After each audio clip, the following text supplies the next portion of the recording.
Alright, for this example of factoring a complex trinomial, I'm going to model for you a situation where the final answer that you would have got through either method might need to be factored one more time, because this could happen on like a level 4 type of a problem for complex trinomials.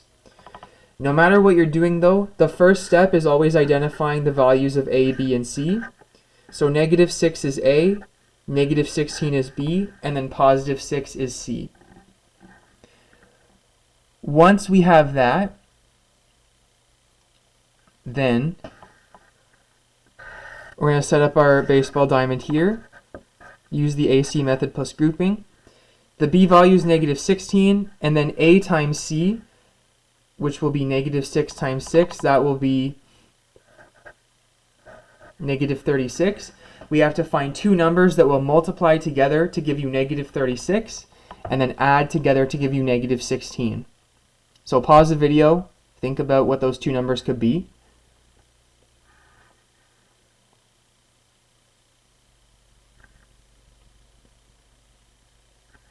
So it's going to be negative 18 and it's going to be positive 2. Those are our two numbers. So these are the two numbers that we'll use for the coefficients of the new broken up middle term. So we're going to have negative 6x squared minus 18x plus 2x plus 6. Once you have this line, we create our two chunks so we can look for common factors in factoring by grouping. So between negative 6x squared and negative 18x, the greatest common factor there is going to be negative 6x. And then multiply that by x plus 3. Then between 2x and 6, the greatest common factor there is going to be 2. And then if we factor out a 2 from both of those two terms, the resulting terms in the bracket after 2 will be x plus 3. So now we have a binomial common factor that we can factor out, and it looks like a problem we've seen previously in this unit. So we're going to have x plus 3. And then for the other term in the bracket, you look at what's been left outside. Negative 6x and 2, so negative 6x plus 2. And this is technically the final answer based on the methods that we follow, regardless of the strategy that you're using. But you might look at this second bracket and realize that it doesn't seem quite fully factored, because these two terms still have a common factor in them. So I'm just going to rewrite it so negative 6x plus 2 appears first. This is only for convention and what mathematicians like in the order of things that they like that I'm about to model for you.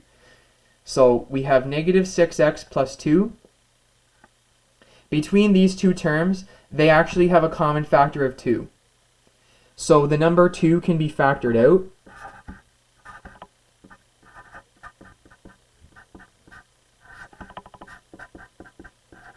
And you'll get 2 times negative 3x plus 1 times x plus 3.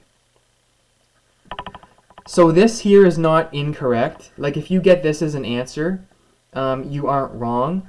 It's just if you get this type of a question, to get up to the level 4s and the 4 pluses, you would have to recognize that this isn't fully factored and then pull out that one additional factor and leave that in the front.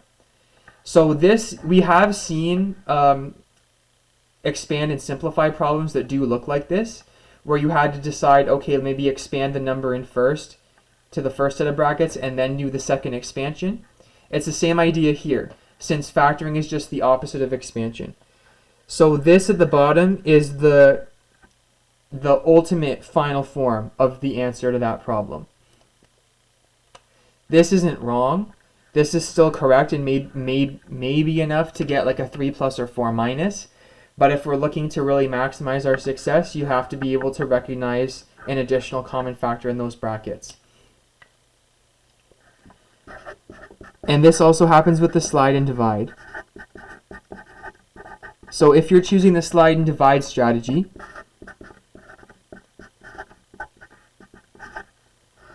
again, we slide the a value over to the end, so we're going to get x squared minus 16x, and then negative 6 times 6 is going to be negative 36. Then this becomes like factoring a simple trinomial, which we're already set up to do based on our diamond here. So we are going to have, in that particular case,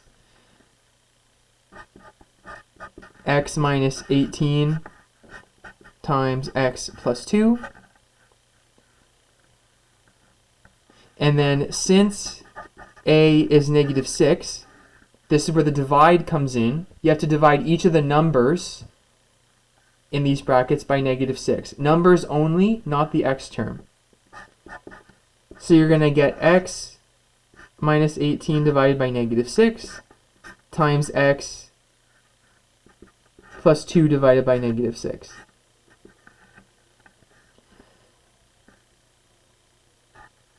So wherever possible, you have to simplify fractions and reduce them into whole numbers whenever you can.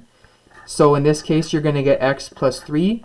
It's positive because a negative number divided by a negative number is positive, x plus 3.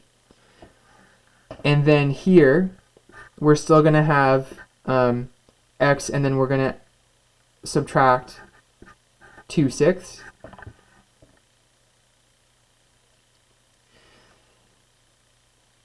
And then once you have this part, we can still do the sliding back. So you're going to get x plus 3